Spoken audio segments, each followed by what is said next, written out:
What is going on, guys? Welcome back to Ranger Central, and today we are going to do what I did last year, which you guys seem to enjoy a lot. My series here of trade deadline videos. We went over depth players that the Rangers could add last year. We went over underrated guys, the big fish, defensemen, and 3 out of the 4 that I mentioned ended up becoming Rangers. Mikkola was kind of a bad miss. I probably should have included him in that defenseman video, but instead, we are going to do a deeper dive. We're going to do 7 targets versus 5 last year because of the fact that I feel like there's more options this year. And if you're wondering why I'm doing this so much earlier than I did last year, because trades seem to happen earlier than we think. Last year, Bo Horvat was traded, I think, in January. Tarasenko traded about a month before the trade deadline. So, yeah, there's a lot of movement that might happen beforehand. And I know that people are going to be in the comments, so I do want to clear this in advance too. People are going to be in the comments saying that this is dumb. Why are you talking about this player? No way they sell off them. This is just under the assumption, which never make assumptions, makes it an asset of you and me. But outside of that, this is assuming that that every team or the player that I'm mentioning, the team that they're on, is in a window or in a spot where they are going to sell. This is under that assumption. This is not me saying that, oh, this team's definitely going to be bad by then, but this is teams that I could envision selling. So it's not like I went out there and picked, some of the top teams in the league where, oh, we're going to look at Chandler Stevenson from the Golden Knights, because that's just completely unrealistic. Some of these teams have a legitimate chance at least to miss the playoffs. We just don't know if they're going to make a wild card spot or whatever it may be. But I'm done ranting and rambling. We're going to kick things off with the depth players in the series for this one, like I did last year. Before we jump into that, please be sure to leave a like on the video if you do enjoy. Subscribe if you guys are new, especially if you're Ranger fans. And let me know in the comments, do you guys agree with these picks and who you guys want at the deadline, who you guys don't. But we're going to kick things off, and we are going to kick things off with current Edmonton Oiler Matias Yanmar, who spent a couple seasons with the Vegas Golden Knights, was with the Blackhawks, and was mostly good with Dallas when he had his most effective years. But he's pretty much been consistent and what he is throughout most of his career, which is just a guy that will add some depth to your lineup in terms of giving you some solid defensive play and giving you as well some points. He has consistently been a 20-plus point guy. As long as he plays above 50 games, he is going to give you pretty much 25 points, or at least 20. And he's not going to come in here. This is obviously just depth players. These are not guys that are going to come in here and, make huge impacts on the lineup. But it's a guy that you could expect to bring in some solid production as well as some defensive play. He has 1 goal, 4 assists on the year for 5 points. He's a -5 on a bad Edmonton team, which is getting better, but they have not been the best defensive team. He averages almost 13 minutes on ice. He's not a center. He's not going to win you faceoff. So even though he's listed that on Hockey Reference, don't fool you. He's not a center. He doesn't take a lot of faceoffs. So don't expect much there. If you look at the charts, though, if you look at the Andy Rono model, he is a 15 on offense, 91 on defense, 30 overall. So you're not going to get really that big of an impact, but you're getting more offense than you are currently getting from a guy like Nick Bonino in the lineup or Tyler Pitlick. And you look at the evolving hockey charts, the expected goals against per 60 is where you'd like it. The Corsi against per 60 is where you'd like it. You look at the JFresh charts, his even strength defense is in the blue. Everything else, though, unfortunately, in the red. His penalty kill, though, is still kind of middle of the pack. Then you get to some of the miscellaneous stats, which I know C-Jets is going to love when he watches this video that I'm looking at this, where Matias Yanmar would rank on the Rangers in various stats. He would rank 10th on the Rangers in hits per 60. He would rank 17th in block shots per 60 and 19th in takeaways per 60. So he's not going to blow you away with his play. He's kind of just middle of the pack in terms of what you're going to get from him. He's kind of pretty much just Jimmy VC light, if you will. He's just, like I said, yeah, just a lesser version of Jimmy VC, but that's kind of what you could expect with most players in this video. But that's the first player that we are going to talk about because we have plenty more.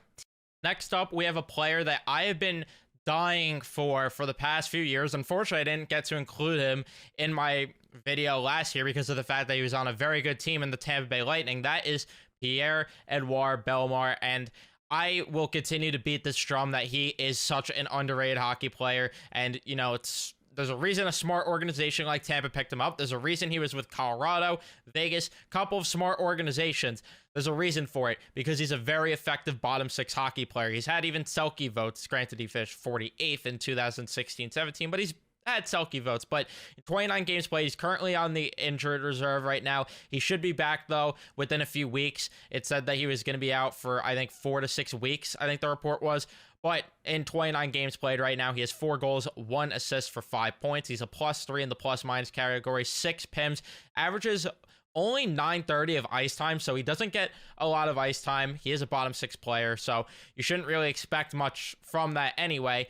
But he is a guy that could play multiple different positions. He definitely is best fitted at either left wing or center. He does take a good amount of faceoffs, though, over the past few years. You look at his faceoff percentage, he has constantly been over 50%. The last time he wasn't was when he was a Philadelphia Flyer, when he had those Selke votes, funny enough.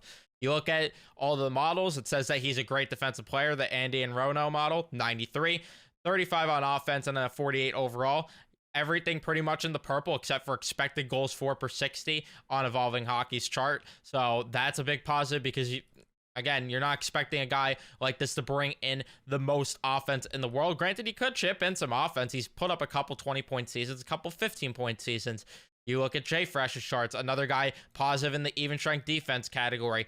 A little bit odd that he's not the best penalty killer, but I will say this is where you're really going to like him if you are a fan like me of certain defensive elements of the game. 13th in he would rank on the Rangers, I should say, 13th in hits per 60. So not necessarily going to blow you away with physicality, but he could get a little physical, and that's still not bad, all things considered. He's 7th in block shots per 60 on the Rangers, and this is also filtered, by the way, for players that have played at least 20 games for these respective teams. But he would rank 7th in block shots per 60 on the Rangers, and this is the big one. He would rank by a wide margin too. That is first in takeaways per 60 on the Rangers, and that is gonna pass Jimmy Vesey, who is currently first on the team with 2.18, and then Pierre Edouard Bellemare 3.02. That is almost an entire takeaway more per 60 than Jimmy Vesey. So yeah, that's someone that you would definitely want to add to the bottom 6 potentially. Another guy where I feel you're getting an upgrade over Nick Bonino too, because of the fact that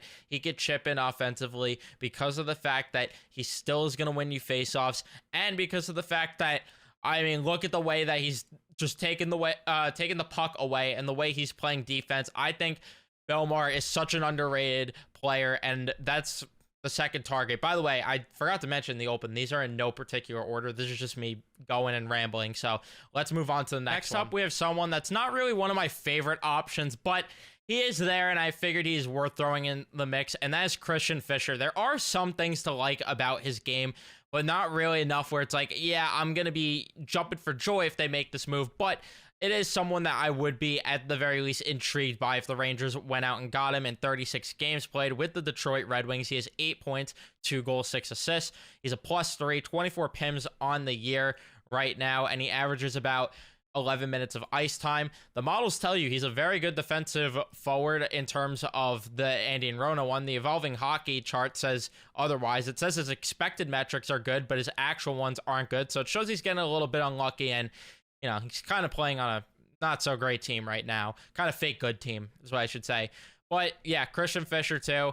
If you look at the JFresh charts, not really in his favor. It shows that he's pretty good on the penalty kill. Doesn't take a lot of penalties, but he is definitely kind of middle of the pack in pretty much everything. He's kind of just mid. Like, that's kind of Christian Fischer's thing. The thing that you would like about him, though, is where he is in terms of the miscellaneous stats for hits per 60, where he would rank 5th on the Rangers, below Jacob Trouba, and above Braden Schneider. Not bad company to be in, especially for a team that's kind of lacking physicality. Block shots per 60, though, 16th, so Ranger fans might not like that. Kind of is not that big of a deal, because if he takes the puck away, then it's really not. But the problem is he doesn't really do that either. He is 13th, would be 13th on the Rangers in takeaways per 60. So, yeah, again, Christian Fischer, not really my favorite option, but it is definitely someone worth maybe taking a look at the very least. Next up, we're going to get into a guy that I think Ranger fans are really going to like just hearing about his numbers and everything on the year, but that is Nicholas Aube-Kubel. And you know what?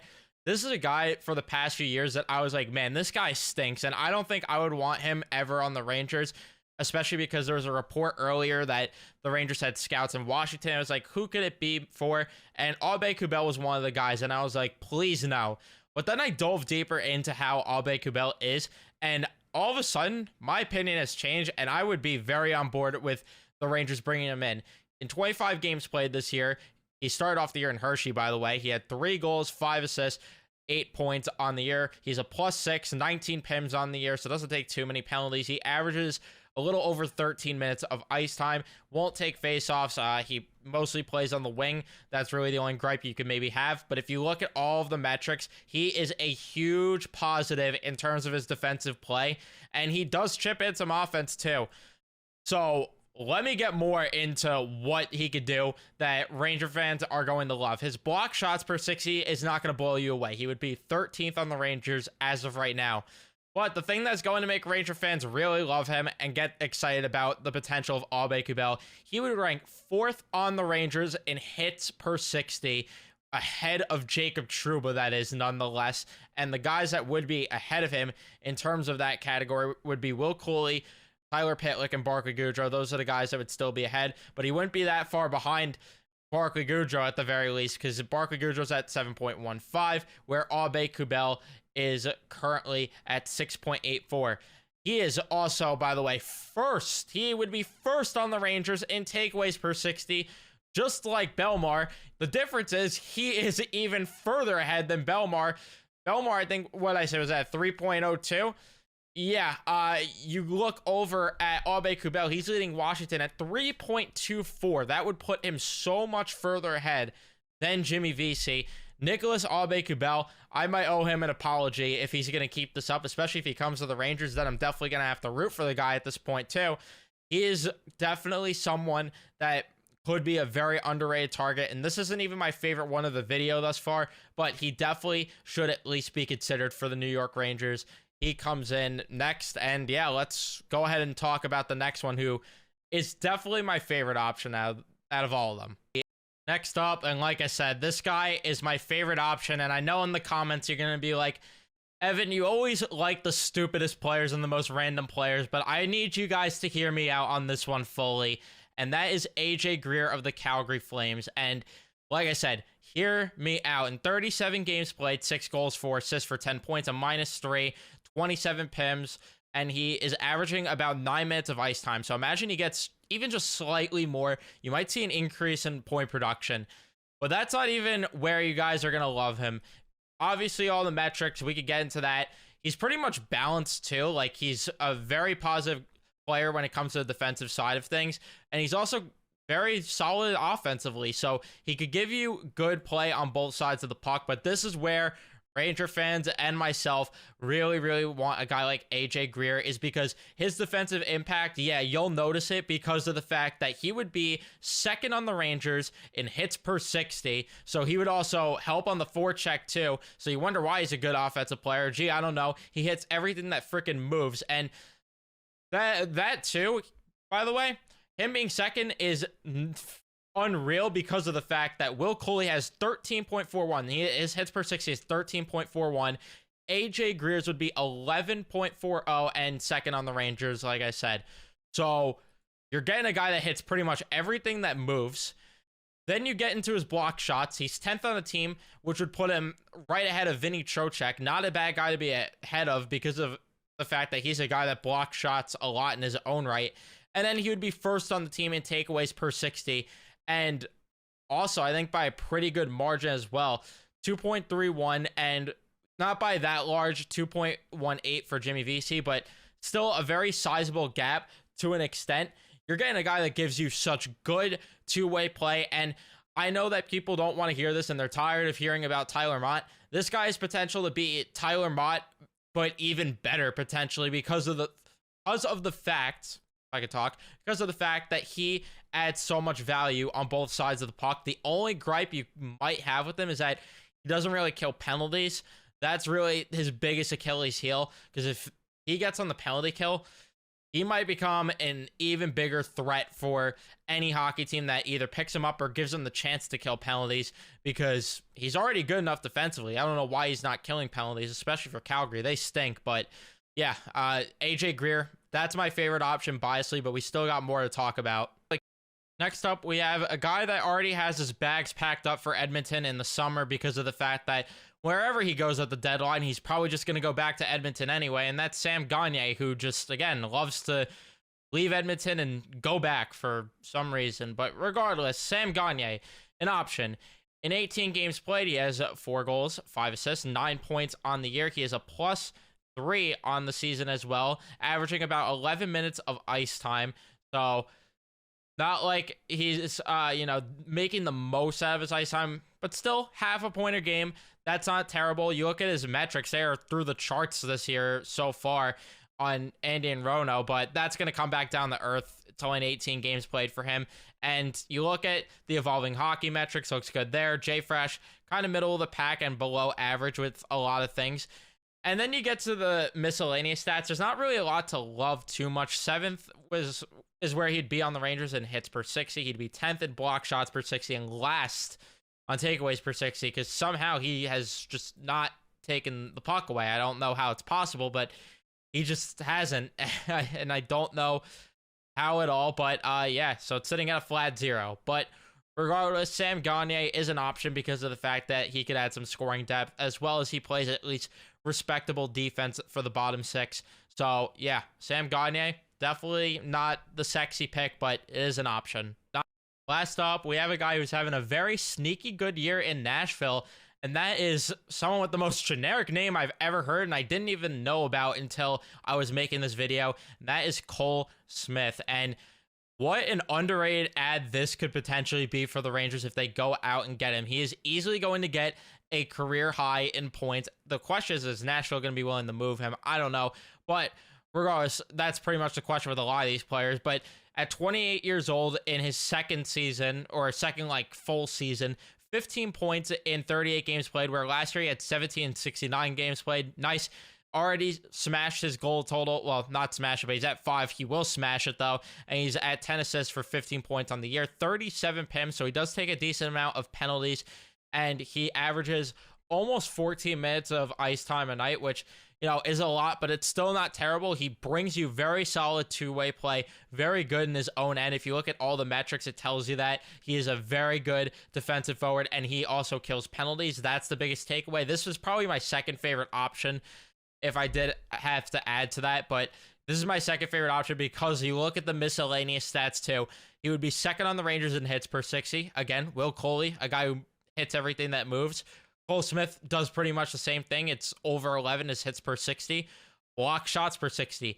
14th on the Rangers. So not the sexiest, but he would be 8th on the Rangers in takeaways per 60, which would put him ahead of Eric Gustafsson. So you're getting a guy that brings you very solid defensive hockey, and he may not block a lot of shots, but for a team like the Rangers, who kind of just has made it a thing where they block a lot of shots, you're not expecting his to be high until he comes here. You could expect that number to go up. And the fact that he hits a lot, the fact that he takes the puck away a lot, puts up points, yeah, I mean, sign me up for a guy like Cole Smith. I think that him, Greer, would be my top 2 options. If I were to rank them off the top of my head quickly, I'd probably go Cole Smith, AJ Greer, Albedo, Bellemare, Yanmar, Fischer, Gagner. Probably that would be my ranking if I had to do from what I'd want the most to least. But let me know your thoughts and who you'd want the most. If I didn't mention a guy that you're thinking of in this video, I do apologize. I have plenty of other videos coming out. I have 3 more of these, so don't worry. I'm going to get some more players that I might have left off in this video, so don't be too mad about that. And again, let me know what you think, who you like the most out of this. Do you think all these guys suck and they're not even worth taking a look at? Would you like multiple of these guys? I'd love to hear what you guys think in the comment section down below. Don't forget to leave a like if you have not already. Subscribe if you guys are new, especially if you're Ranger fans. Turn on your notifications so you know when I upload or go live next, and I'll see you in the next one. Let's go Rangers.